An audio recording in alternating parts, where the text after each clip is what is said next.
ನಮಸ್ಕಾರ, ಕನಸು ನ್ಯೂಸ್ಗೆ ಸ್ವಾಗತ. ಈಗ ಮುಖ್ಯಾಂಶಗಳು. ನ್ಯಾಯಬೆಲೆ ಅಂಗಡಿ ಎಂಬ ಚಲನಚಿತ್ರ ಬಿಡುಗಡೆ ಬೆಂಗಳೂರು ಟೌನ್ ಹಾಲ್ನಲ್ಲಿ ಸಮಾರಂಭ. ದಿನಾಂಕ 6/1/2026 ಕರ್ನಾಟಕ ರಾಜ್ಯ ಸರ್ಕಾರಿ ಪಡಿತರ ವಿತರಕರ ಸಂಘದಿಂದ ನೂತನ ವರ್ಷದ ಕ್ಯಾಲೆಂಡರ್ ಬಿಡುಗಡೆ ಹಾಗೂ ಸರ್ಕಾರಿ ನ್ಯಾಯಬೆಲೆ ಅಂಗಡಿ ಎಂಬ ಚಲನಚಿತ್ರದ ಟೀಸರ್ ಬಿಡುಗಡೆ ಸಮಾರಂಭ ಬೆಂಗಳೂರಿನ ಟೌನ್ ಹಾಲ್ನಲ್ಲಿ ಜರುಗಿತು. ಪ್ರಾಸ್ತಾವಿಕವಾಗಿ ರಾಜ್ಯಾಧ್ಯಕ್ಷರಾದ ಟಿ ಕೃಷ್ಣಪ್ಪ ಅವರು ಮಾತನಾಡುತ್ತಾ ನ್ಯಾಯಬೆಲೆ ಅಂಗಡಿಯ ಕುಂದು ಕೊರತೆಗಳ ಬಗ್ಗೆ ಮತ್ತು ಕಮಿಷನ್ ಹಣ ಹೆಚ್ಚಳದ ಬಗ್ಗೆ ಮಾತನಾಡಿದರು. ಕಾರ್ಯಕ್ರಮವನ್ನು ಕರ್ನಾಟಕ ಸರ್ಕಾರದ ಆಹಾರ ಮತ್ತು ನಾಗರಿಕ ಸರಬರಾಜು ಸಚಿವರಾದ ಸನ್ಮಾನ್ಯ ಶ್ರೀ KH ಮುನಿಯಪ್ಪನವರು ಜ್ಯೋತಿ ಬೆಳಗಿಸುವುದರ ಮೂಲಕ ಉದ್ಘಾಟಿಸಿ ಮಾತನಾಡುತ್ತಾ ಇಡೀ ದೇಶದಲ್ಲಿ ಉತ್ತಮವಾಗಿ ಪಡಿತರ ವಿತರಣೆಯಲ್ಲಿ ರಾಜ್ಯ ಮುಂಚೂಣಿಯಲ್ಲಿದೆ ಎಂದು ಕೇಂದ್ರ ಸರ್ಕಾರದ ಪ್ರಶಸ್ತಿ ಲಭಿಸಿದ್ದು ತುಂಬಾ ಸಂತೋಷದ ವಿಚಾರ ಎಂದು ತಿಳಿಸುತ್ತಾ ಇದಕ್ಕೆ ತಾವೆಲ್ಲರೂ ಕಾರಣೀಭೂತರೆಂದು ತಿಳಿಸುತ್ತಾ ಆದ ಕಾರಣ ಸರ್ಕಾರದಿಂದ ಇಂದಿರಾ ಕಿಟ್ ವಿತರಿಸಿದರು. ತಮಗೆಲ್ಲರಿಗೂ ಕಮಿಷನ್ ವಿಷಯದಲ್ಲಿ ಕೊರತೆ ಆಗದಂತೆ ಈಗಿರುವ ಕಮಿಷನ್ ಹಣ ಮುಂದುವರಿಸಲು ಕ್ರಮ ವಹಿಸುವುದಾಗಿ ತಿಳಿಸಿದರು.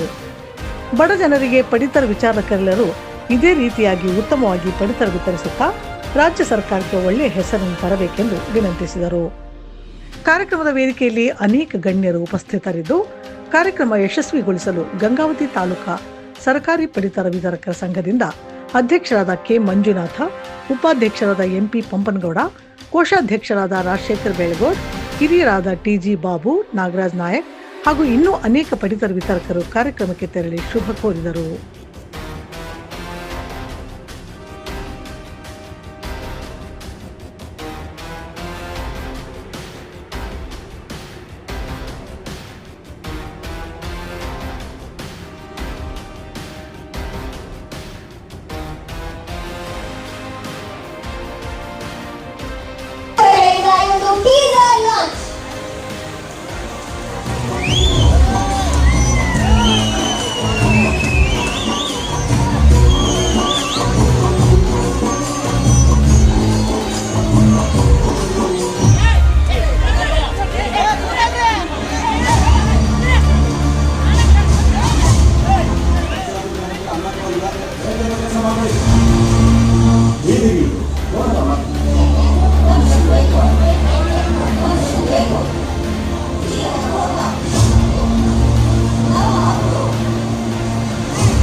ನಮ್ಮ ಚಾನೆಲ್ಗೆ ಸಬ್ಸ್ಕ್ರೈಬ್ ಆಗಿಲ್ಲವಾದರೆ ಈಗಲೇ ಸಬ್ಸ್ಕ್ರೈಬ್ ಮಾಡಿಕೊಳ್ಳಿ. ಹಾಗೆ ಬೆಲ್ ಐಕನ್ ಮಾಡಿ, ಲೈಕ್ ಮಾಡಿ, ಶೇರ್ ಮಾಡಿ.